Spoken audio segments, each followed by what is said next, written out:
बिस्मिल्लाहिर्रहमानिर्रहीम। अस्सलाम वालेकुम नाज़रीन, मैं अहमद फ़वाद हूँ। आप मेरा यूट्यूब चैनल देख रहे हैं। नाज़रीन, दो तीन बड़ी इंपॉर्टेंट खबरें हैं आपके साथ शेयर करनी है। सबसे पहला तो ये कि सुप्रीम कोर्ट ऑफ पाकिस्तान का एक बहादुर जज डट गया है इस सिस्टम के अगेंस्ट, और ये बहादुर जज इसने कप्तान की हिमायत का ऐलान कर दिया है। कुछ अहम तरीन तफसीलात हैं सुप्रीम कोर्ट ऑफ पाकिस्तान से, इस पर एक तो चीज़ें मैंने आपके साथ शेयर करनी है। दूसरा ये कि धांधली के तमाम तर रिकॉर्ड तोड़े जाएंगे, और लोग बहुत ज़्यादा सवालात कर रहे हैं कि अगर धांधली होगी तो हमारा वोट ज़ाया होगा। लेकिन इस धांधली के बावजूद, इवन के इस धांधली के रिकॉर्ड तोड़े जाने के बावजूद, एक ऐसा काम जो आपने करना है और वो काम आप लोग कर सकते हैं, वो आज की व्लॉग में आपको मैं बताऊंगा कि उस एक काम से कैसे इन सारे मंसूबा साजों की मंसूबा बंदी को, जो कि धांधली के हवाले से है, आप इसका तिया पांचा कर सकते हैं। और उसमें कोई ख़तरा भी नहीं है कि आप कहेंगे कि आपको कोई ख़तरा होगा या उठाकर आपको कोई ले जाएगा। एक काम आपने क्या करना है वो आपके साथ में शेयर करूँगा। और आखिर में नाजरीन, सबसे इम्पॉर्टेंट चीज़, इमरान खान साहब के हवाले से 4 दिनों में 3 फैसले उनके अगेंस्ट दिए गए और मायूस करने की कोशिश की गई। लेकिन मायूस किसको? वोटर्स को।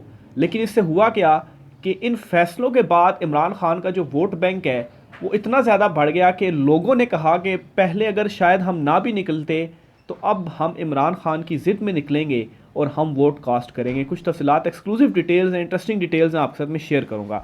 सबसे पहले तो नाज़रीन कुछ एक दो अपडेट्स हैं आपके साथ शेयर करता चलूँ इलेक्शन कमीशन के हवाले से। एक पोलिंग एजेंट हैं,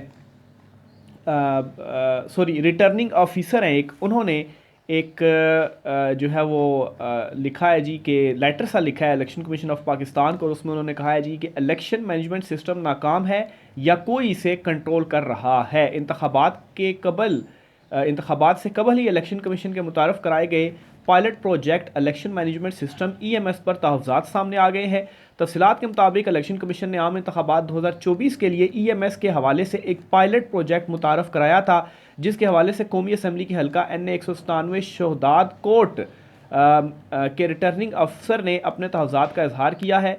RO ने DRO को मरासला भिजवाया है और इसमें अपने तहफ़्ज़ात का इजहार करते हुए ये कहा है कि EMS सिस्टम में पोलिंग अमले की मालूमात दर्ज की थी, मगर अमले का रिकॉर्ड गायब हो गया।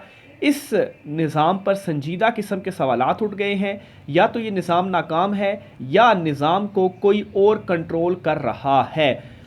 RO ने यह कहा है जी कि NA 197 EMS सिस्टम में ख़राबियों के हवाले से इलेक्शन कमीशन और नादरा से भी रब्ता किया, मगर किसी जानिब से मुस्बत जवाब मौसूल नहीं हुआ। इस सिस्टम पर बड़े सवालिया निशान लग गए हैं। ये खराबियाँ आम इंतखाबात के इनेकाद में बड़ी रुकावट का सबब बन सकता है। अगर खराबियों और निज़ाम में मुश्किलात को दूर ना किया गया तो मैं ज़िम्मेदार नहीं होऊंगा।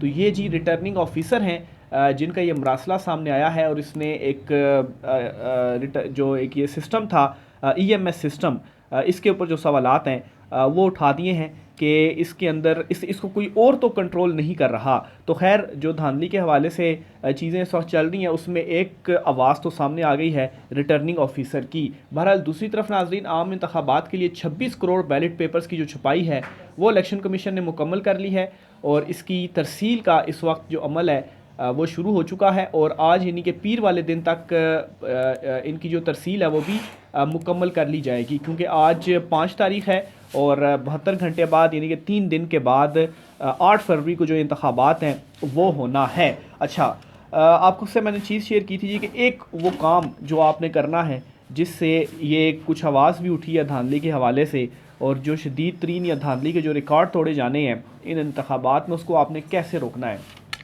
एक चीज़ जो इसको रोक सकती है वो ये चीज़ रोक सकती है कि टर्न आउट कितना ज़्यादा होगा। जितना टर्न आउट किसी हलके में कम होगा उतना ज़्यादा फ़ायदा होगा मुस्लिम लीग नून को, उतना फ़ायदा होगा उन धांधली करने वाली जमातों को जो कि हेरा फेरी करेंगी।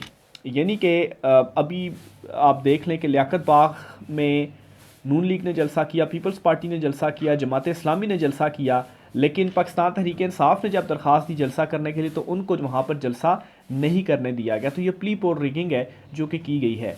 इसी तरीके से 8 फरवरी को भी प्लान्स हैं। एक चीज़ जो नाकाम बना सकती है वो टर्न आउट है। जितना ज़्यादा टर्न आउट होगा उतना इनके जो धांधली है, कितनी ये धांधली कर लेंगे। मसलन आप कहें जी कि 80% टर्न आउट हो जाता है, तो 80% में आप डब्बे इधर उधर करेंगे, धांधली करेंगे, आप 5-10 हज़ार वोटों की धांधली कर रहे लेंगे, इससे ज़्यादा आप धांधली नहीं कर सकते। तो ये एक वो चीज़ है कि आप अगर वोट डालने के लिए निकलेंगे, वोट कास्ट करेंगे और टर्नआउट ज़्यादा होगा, तो क्या होगा कि जो इलेक्शंस के जो नताइज हैं वो आपके वोट से बदलेंगे और जिसको आप वोट देंगे वही मुंतखब होकर सामने आएगा। और असल इस वक्त जो मसला है मनसूबा साज़ों को वो यही है। फिर इसी तरीके से और इसी चीज़ ने एक इमरान खान का गलबा भी कायम किया हुआ है। और दूसरी चीज़ ये कि 4 करोड़ वोटर्स जो हैं वो इमरान खान के इस वक्त कन्फर्म हो चुके हैं, उनको डल चुके हैं। वो किस तरह से देखें, 2018 में आपको मैंने कल के वीलॉग में भी ये चीज़ बताई थी कि 2018 के इलेक्शंस में 2.25 करोड़ वोटर इमरान खान को पड़ा था, वोट्स जो है वो इमरान खान साहब को पीटीआई को पड़े थे, और 2 करोड़ वोटर्स का इस मरतबा इजाफा हुआ है। और इस वक्त 99.9% जो यंग वोटर्स है वो सारा का सारा इमरान खान के साथ है। और ये जो 2 करोड़ वोटर्स का इजाफा हुआ है, ये सारे वो हैं जो पहली मरतबा वोट कास्ट करेंगे, यानी कि पहली बार ये 18 ईयर्स या 18 ईयर्स प्लस हुए हैं, और ये सारा का सारा नौजवान तबका इमरान खान के साथ है। फिर इसी तरीके से एक रिसर्च या एक सर्वे टाइप भी इस हवाले से किया गया कि इमरान खान साहब को कितना वोट जो है वो पड़ा है, तो उसमें भी तकरीबन 4 करोड़ के करीब वोटर इमरान खान को सपोर्ट कर रहे हैं, उनको वोट कास्ट करेंगे। क्योंकि मुख्तलिफ हलकों से सर्विस सामने आ रहे हैं, वो वाली परसेंटेज भी और वैसे भी इन चीज़ों के हवाले से ये जो नताइज हैं वो निकाले गए हैं। और नून लीग को कितना वोट पड़ा था 2018 में, वो पड़ा था 1.25 करोड़, 1.30 करोड़। तो इस मरतबा तो उनका जो वोट है वो मज़ीद इससे भी ज़्यादा है। तो आप इमेजिन करें कि अगर 1 करोड़ से भी कम वोट नून लीग को पड़ता है और 4 करोड़ वोट इमरान खान को पड़ते हैं, यानी कि ये 4 करोड़ उस सूरत में पड़ेंगे जब आप सारे निकलेंगे, वोट कास्ट करेंगे और टर्नआउट ज़्यादा होगा, तो कितनी धांधली कर ली जाएगी। यानी कि आप 4 करोड़ में से 1 करोड़ की धांधली कर लेंगे, फिर भी खान के पास 3 करोड़ वोटर्स होगा। तो कोई सवाल ही नहीं है कि अगर टर्नआउट ज़्यादा हो गया, 80-90% चला गया, तो आप कुछ भी नहीं कर सकते और इमरान खान को आप धांधली करके भी फिर हरा नहीं सकते। इसी में 2002 इंतखाबात के हवाले से भी एक एग्जांपल मैं आपके साथ शेयर करूंगा, कोट करूंगा। 2002 में भी क्या था, मुशर्रफ का दौर था, डिक्टेटरशिप थी और काफ लीग को लाया गया और काफ लीग की जो हुकूमत थी वो बनवाई गई। और उस वक्त मुशर्रफ के पास जो पावर्स थी, यानी कि सबसे पावरफुल पाकिस्तान में वो बंदा था ओहदों के अतबार से। और इवन के उसके बाद कोई इतना पावरफुल बंदा नहीं आया कि जिसके पास इतने सारे होते हैं, यानी कि सदर भी था, आर्मी चीफ भी था, सब कुछ वही था, जो कुछ वो कहता था वही चीज़ें हो रही होती थी। लेकिन उस टाइम पर भी इतनी ज़्यादा सपोर्ट होने के बावजूद भी जो काफ लीग थी वो सादा अक्सियत से अपनी हुकूमत नहीं बना पाई थी, उसको भी मिलजुल कर जो हुकूमत थी वो बनानी पड़ी थी। यानी कि उस वक्त भी धांधली हुई, ज़ाहिर सी बात है, और उस वक्त भी एक काफ लीग को बनाया गया, उसको जितवाया गया। लेकिन धांधली के बावजूद उस वक्त भी काफ लीग हुकूमत ख़ुद की नहीं बना सकी थी, इधर उधर से उसे बंदे लाकर उसके साथ मिलाकर तो हुकूमत बनानी पड़ी थी। और उस वक्त सिचुएशन ये थी कि बाकी जो जमातें थीं, पीपल्स पार्टी या मुस्लिम लीग नून, उनकी कोई इतनी ज़्यादा सपोर्ट नहीं थी, इतनी ज़्यादा कोई हमायत नहीं थी जितनी ज़्यादा हमायत आज इमरान खान साहब की है। तो अगर उस वक्त ये चीज़ नहीं हो सकी, हालांकि इतनी बदतरीन धांधली जो कि आज हो रही है ये उस वक्त भी नहीं हुई थी, लेकिन थोड़ा सा अगर फिर ये चीज़ भी देखा जाए कि उस वक्त इतनी ग्राउंड लेवल के ऊपर सपोर्ट भी नहीं थी, मार्शल लॉ भी था, तो अब तो ग्राउंड के ऊपर इमरान खान की जो सपोर्ट है वो कभी हिस्ट्री में ऐसा नहीं हुआ कि इतनी सपोर्ट किसी को, किसी लीडर को मिली हो जितनी इमरान खान साहब को मिल चुकी हुई है। तो अगर उस वक्त हुकूमत नहीं बना पाई थी काफ लीग, अकेले ओन पे सादा अक्सियत नहीं ले पाई थी, तो अब ये कैसे हासिल करेंगे। सिर्फ और सिर्फ एक चीज़ है, टर्न आउट आपने 80% तो लाजमी रखना है, ये आपने चीज़ जहन में रखनी है। वोट ज़रूर कास्ट करना है, जिसको मर्ज़ी करें, तो जाहिर सी बात है सबका अपना अपना है। पीटीआई को करें, आप नून लीग को करें, पीपल्स पार्टी को करें, जमात इस्लामी को करें, मौलाना फजल रहमान को करें, खैर ज़्यादातर तो लोग पीटीआई को ही कर रहे हैं। बहरहाल आपकी मर्ज़ी है, लेकिन टर्न आउट आपने रखना है ज़्यादा, और ये 80% टर्न आउट होना चाहिए। फिर इसी तरीके से 169 नशिस्तें चाहिए किसी भी जमात को अपना वज़ीर-ए-आज़म बनाने के लिए। और इस वक्त पाकिस्तान तहरीक इंसाफ जो कुछ रिपोर्टें सामने आ रही हैं गैर जानिबदार हलकों की जानिब से, उन रिपोर्ट्स में 165 प्लस नशिस्तें आज़ाद उम्मीदवार इस वक्त आगे हैं। ये वो मैं बता रहा हूँ जो कन्फर्म है, और वो आज़ाद उम्मीदवार आगे हैं। इसी तरह से जो नेक टू नेक मुकाबला है वो अलग है। तो पाकिस्तान तहरीक इंसाफ के आज़ाद उम्मीदवार इस सिचुएशन इवन के मखसूस नशिस्तें भी उनसे ले ली गई हैं, लेकिन उसके बावजूद अभी भी वो इस सूरत हाल में हैं कि वो अपना वज़ीर-ए-आज़म ला सकते हैं, अपनी हुकूमत बना सकते हैं। और इस हवाले से chief election commissioner Sikandar Sultan Raja जो हैं, उनका अपना बयान है कि आज़ाद उम्मीदवार जो हैं वो भी अपना वज़ीर-ए-आज़म ला सकते हैं, यानी कि और फिर इसी तरह से पॉलिटिकल जमातें ये कह रही हैं कि हम आज़ाद उम्मीदवारों को साथ मिलाकर हुकूमत बनाएंगे। यानी कि सबको ये चीज़ मालूम है, सबको ये पता है कि ग्राउंड रियलिटीज़ क्या हैं, जीत कौन रहा है। और पाकिस्तान तहरीक इंसाफ के हिमायत याफ्ता जो आज़ाद उम्मीदवार हैं उन्होंने ही इलेक्शन जीतना है। सिर्फ़ और सिर्फ इनका प्लान क्या है जी कि हमारी साड़ी गल हो गई है, ये नून लीग का नारा भी है, साड़ी गल हो गई है तो हम नहीं आना है। लेकिन इस वक्त जो ताकतवर है जिनसे गल हो गई है उनकी, उनको भी लाले पड़े हुए हैं कि ये ग्राउंड लेवल पर जो सपोर्ट है उसको किस तरह से रोका जाए। हर चीज़ हर हरबा अपनाया गया। इलेक्शन वाले दिन भी आप देखेंगे कि बड़ी इस तरह की चीज़ें होंगी, लेकिन एक चीज़ जो सबको रोक लेगी, सब कुछ ख़त्म कर देगी, वो टर्न आउट है। और टर्न आउट 80% होने के बार बार मैं इसलिए कह रहा हूँ कि आपने निकलना है और वोट कास्ट करना है। सुप्रीम कोर्ट का अहम जज, बड़ा जज डट गया है। जस्टिस अतर मिल्ला साहब के हवाले से मैं बात कर रहा हूँ। उन्होंने कल लंदन में जो एक सेमिनार था वहाँ से उन्होंने खिताब भी किया, और जो बातें उन्होंने वहाँ पर कही, कल के व्लॉग में सारी डिटेल आपके सामने रख चुका हूँ।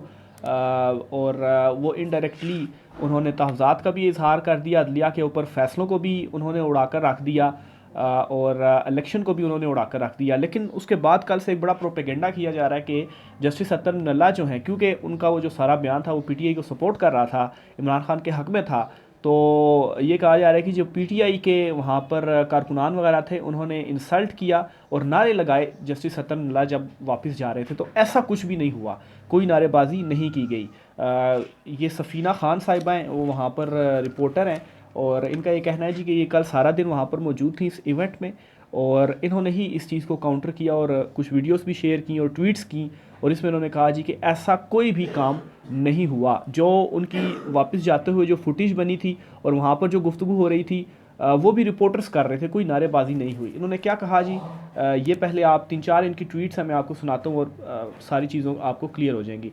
जस्टिस अतर मिल्ला ने लंदन स्कूल ऑफ इकनॉमिक्स में तलबा से ये कॉन्फ्रेंस थी जी, उससे खिताब किया। वहाँ पर पाकिस्तान तहरीक इंसाफ के चाहने वाले भी आए, जस्टिस अतर मिल्ला की तारीफ़ करते नज़र आए, लेकिन इंतज़ामिया जस्टिस अतर मिल्ला के साथ खुद सेल्फियाँ बनवाते रहे और मीडिया को वीडियो बनाने से मना करते रहे। तो अगर पीटीआई लोगों ने कुछ करना था तो वो जब अंदर कॉन्फ्रेंस थी उसमें भी कर सकते थे, वहाँ पर तो उन्होंने ऐसा कुछ नहीं किया, तो बाहर आए तो उन्होंने कर दिया। तो वो कह रही हैं जी कि बाहर असल में जो सिक्योरिटी वाले थे वो खुद उनके साथ सेल्फियाँ बनाते रहे और मीडिया को वीडियो बनाने से मना किया, तो इस बात के ऊपर थोड़ी सी सिक्योरिटी वालों से तरफ कलामी हुई, तो उसको उन्होंने उनके ऊपर ले लिया। अच्छा, इसी तरह से जस्टिस अतर मिल्ला के साथ लंदन में किसी भी किस्म की कोई भी बदतमीज़ी किसी भी ओवरसीज़ पाकिस्तानी ने नहीं की है, और अगर कोई लिख रहा है तो झूठ लिख रहा है। ओवरसीज़ पाकिस्तानी इमरान खान के लिए आवाज़ ज़रूर उठा रहे हैं, लेकिन साथ साथ जस्टिस अतर मिल्ला की तारीफ़ भी कर रहे हैं। तो ये जी एक और ट्वीट इन्होंने की। फिर इसी तरह से जी मज़ीद इन्होंने एक बड़ी अहम ट्वीट थी जी, ये आगे इन्होंने किया, क्योंकि फुटेज इस तरह से शेयर करके तो ऊपर लिखा जा रहा है जी कि ये उनके खिलाफ नारेबाजी हो रही है, हालांकि उस फुटेज में भी कोई नारेबाजी नहीं थी।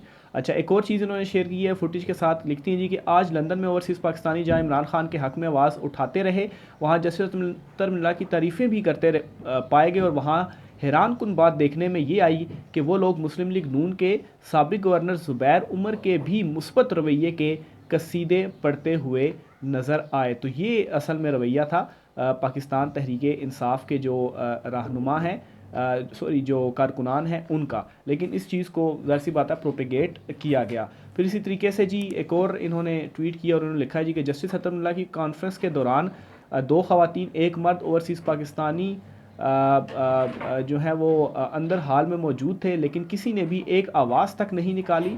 यही चीज़ जो मैंने पहले हाईलाइट की कि अंदर भी मौजूद थे पीटीआई के लोग, कारकुनान वगैरह, अगर उन्होंने कुछ करना होता तो अंदर भी कर सकते थे। और इन्होंने भी इस चीज़ को हाईलाइट किया, जस्टिस अतर मिल्ला के ख़िलाफ़ नारा लगाना तो बहुत दूर की बात थी, बल्कि हम सहाफ़ी इतना कॉन्शियस हो गए थे कि अंदर कोई ड्रामा ना हो जाए। आखिर मेरे पाकिस्तान की इज़्ज़त की बात थी, मैंने ये एहतियातन कैमरा ऑन किया। मैं ये वीडियो पोस्ट ना करती, लेकिन जितना झूठा प्रोपेगेंडा चंद ऐसे लोगों की तरफ से किया गया जो कि इस इवेंट पर भी मौजूद नहीं, लेकिन वीडियो पोस्ट करके ये तासुर दे रहे हैं कि जैसे जस्टिस अतनुल्लाह के ख़िलाफ़ नारेबाजी की गई, झूठ बोलने और फैलाने वालों पर अल्लाह की लानत हो। तो ये जी उन्होंने सारा जो मामला था वो क्लियर किया कि कैसे ये एक झूठा जो प्रोपेगेंडा है वो किया गया और क्यों किया गया ये अतनुल्लाह साहब के ख़िलाफ़, क्योंकि वो डट गए हैं, उन्होंने बात की है।